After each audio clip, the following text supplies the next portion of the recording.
Good evening everyone, it's Andy Glenn here from Sharks TV, joined post-match by Solway Sharks assistant coach Ross Murray. Ross, 4-point weekend, but you didn't look very happy. Yeah.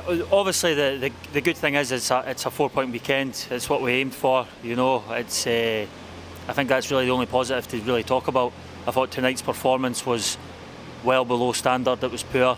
I actually want to apologise to the fans because I think parts of the game from us was unacceptable, unprofessional, and I really can't explain it. I thought it went wrong in big spells, and I actually thought the Bees were the better team tonight with 11 guys. Well, I mean, there's some credit to the Bees though as well. They're a good team and they've obviously learnt from last night and came out with a kind of different game plan. It was a bit more defensive at the start from them, wasn't it? Yeah, I think the Bees, they just came with, you know, a kind of not a care in the world, and that kind of makes a team dangerous. They had nothing to lose. You know, they got beat the Saturday quite heavily, and yeah, I think they just came today and they just played, and they played freedom, and we kind of let them. That's the annoying thing. We know what was going to happen.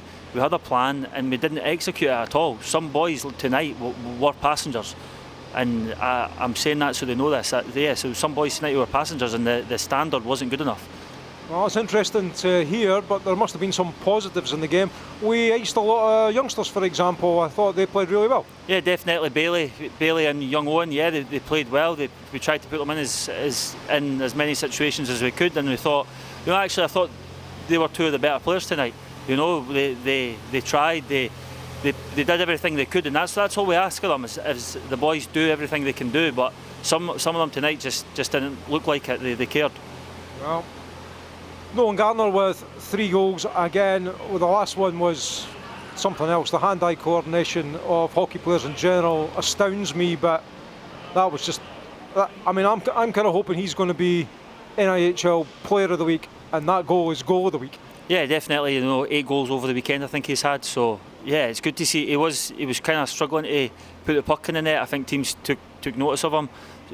So it's good to see that he's found his rhythm again and he's scoring. He seems like if he shoots from anywhere on the ice, it's got a chance to go in just now. So yeah, that's a positive to see, and yeah, it's good. You want an interesting stat about him? 80 games. How many goals? I don't know how many. 80 goals. 80 goals. Well, there you go. That's some stat. That's some stat, isn't it? That's what we're calculating on. We go forward next week. We've got 3 wins in a row now. Hull here next week. We've got a good record against Hull. Your thoughts on that game? Yeah, you know, like it's obviously we're looking up the table now. You know, we've kind of cemented that 8th spot. You know, we don't want to go anywhere below that. We're looking up the table now, and these teams are above us, and Hull's one of them, and we're looking.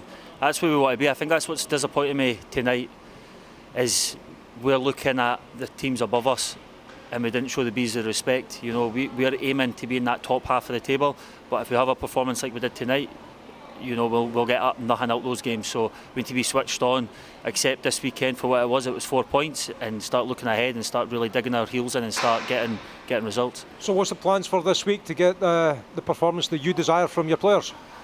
You know, it'll just be, you know, going back into it, kind of breaking down what we felt went wrong, and kind of, you know, looking at our D zone. I thought our D zone was terrible tonight. Bees dominated us for long spells in the D zone. So it's just kind of looking at where we went wrong, what we can do better, and just making sure our heads are in the right space. We're not getting too high, because I think that's what happened tonight. We were looking. We thought they were beneath us, to be honest. I thought the players thought the Bees were beneath us, and we just had to turn up to win. You can't do that in this league. Every game is close. You know, everybody can beat everybody on any given night, and we just need to get our heads in the right space and just start kicking on and looking at, instead of looking at weeks ahead, start looking at the first 5 minutes ahead, a period ahead, not a game. Well, that's interesting, because we had this conversation last night and saying how do we keep players focused on the game and not think the game's won. It's going to be a case of more of that, isn't it? Yeah, 100%. You know, you can't get anything for free in this league. You've got to earn it, and if you're not willing to put the hard work in, guess what? You don't get the results. So you have to put the hard work in. Well, nobody works harder than you, Ross. And you and Martin and Struan and Jamie, we are trusting. So we look forward to next week. But congratulations on a 4-point weekend, and thanks for interviewing. Cheers, thank you.